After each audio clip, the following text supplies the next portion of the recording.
Whether you're getting ready to throw a birthday party or just having friends over for dinner, you want to make sure your guests have fun. That's right. So how do we make a get-together as memorable as possible? Here with her top tips is Rebecca Grant from New Creations Wedding Design, and we're sort of moving out of the wedding season. We are a little bit, yes. But we can always have a party. We can always have a party, and especially with the holidays right around the corner.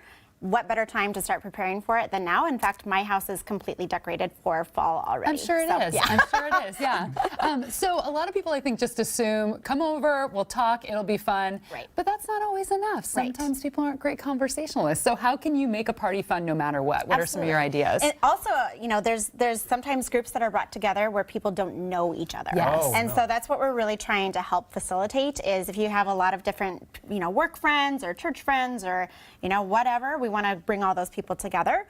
And so interactive things tend to be the most popular and really creating that memorable environment. And so we're going to kind of start over here. So this is actually an idea for Thanksgiving or for an annual party get-together. So this is actually a tree. Don't critique my painting skills. This is actually a tree that I painted. Think it's lovely. And this is something that my family does every time that we are together at Thanksgiving. So as my niece and nephew are growing, we put a little thumbprint on each year and then write our names next to it. Yep. And so for each year, we can see who attended Thanksgiving. We can watch my family grow. We can, you know, just kind of commemorate the people that are See how much bigger your thumb gets. Exactly. Okay. As we eat more and more turkey and mashed potatoes, it's all on there. So it's a really fun way to be able to see year after year just the people that have been in attendance for your party. And then another great option for when you are welcoming guests to your party is drinking. Drinks. Yeah. Yes, nothing loosens people up and kind of welcomes them to the party rather than drinks. So That's for sure. I have a couple different examples here. So the one on the left is going to be our Grapefruit Mimosa. And it's a really fun idea. As you can see, there's a couple drink tags on there. And so it's a really fun idea just to kind of incorporate the theme of your overall party and have, this one has a little monogram on it. You can also do like welcome to fall or happy Thanksgiving or whatever you'd like to do on there and just create something. And I went with the grapefruit juice just because it is in those kind of fall colors. And then Bloody Marys. If you're having a brunch party, nothing better than a Bloody Mary. So you're actually going to be able to make one today. I've already got it rimmed and got the lemon on there, but there's a little shot glass of vodka back here. So we can... So the idea is to have a Bloody Mary bar, right? So that's the interactive part? Yep, interactive. So you can either greet guests with a, you know, pre-poured mimosa and then welcome them over to the So this shot glass is just for mine, is that right?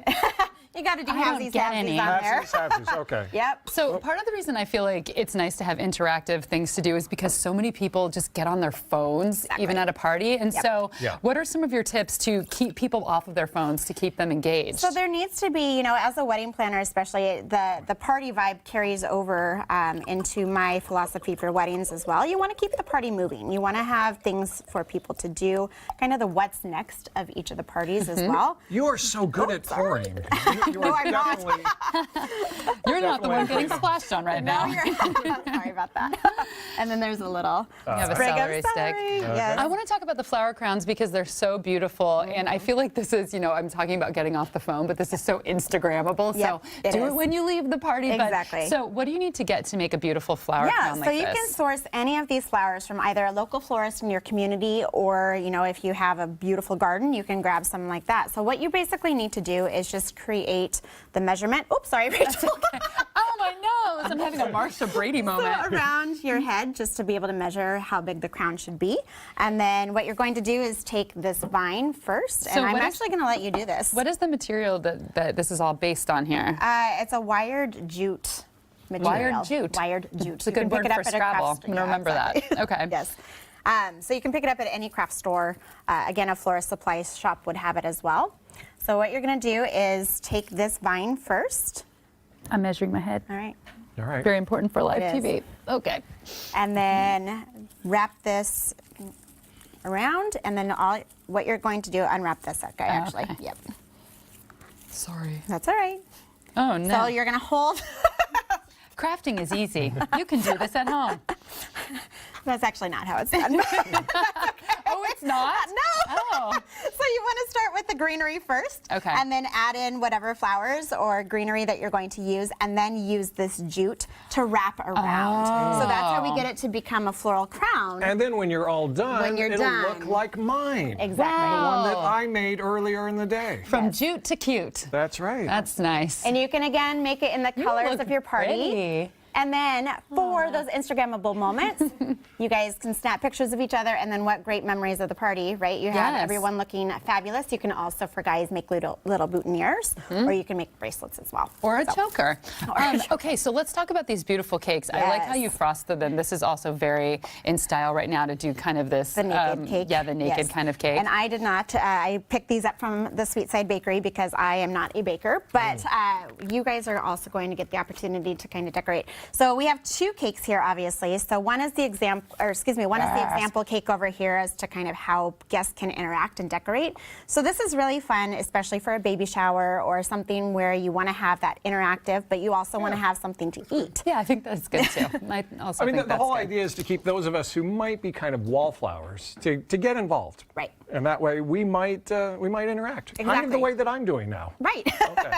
Would you like some sprinkles? Yes. Why I'd don't we never do say that no to as Rachel sprinkles. is frosting? I'm putting an R on it so that I can only eat it, because everyone knows the rule is if your letter's on the cake, you get to eat the whole cake. And this is really great to be able to have a group of like 5 or 6 guests, be able to Yeah. get around one cake and I'm have gonna a little start. mini competition. You can have prizes. You know, there's really fun ways to be able to have guests interact. And so this, I liked what she did because it's basically just a pour on top, and anyone can decorate that. I think kids would like to do this Yes. too. This would be good for See how a kid's that's done, birthday party. Wow, you are sprinkling. And again, There you it's go. in the theme of a fall party, so what better Yes. way, right? And I'm sure you can do this with like cupcakes as well. And Yep, exactly. I You can have can't miniature versions. not eat this. No, don't eat it. You're supposed to put it on the cake. Well, now You're such a eating the tattletale. decoration. Well, there party's are going like awry. 3 cameras here. I think everyone can see what's going on. As we are moving on. Moving on, Okay, moving You on. can continue to eat those. Again, a fall-themed basket here that we have from Pink Blossom Welcome Gifts.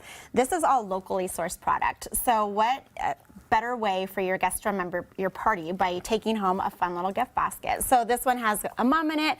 It has the best caramels you have ever had in your life. If you have not picked up these caramels, they're Who fabulous. makes those caramels? They're salted honey caramels by San Juan Sea Salt Company, and they are fabulous. Also, we've got a locally sourced candle in here, some hot cocoa, and then just throw in a cute little pumpkin, Cute little right? pumpkin. Yeah. And Well, it's the end of our party. You get a gift, Yep. and now we're gonna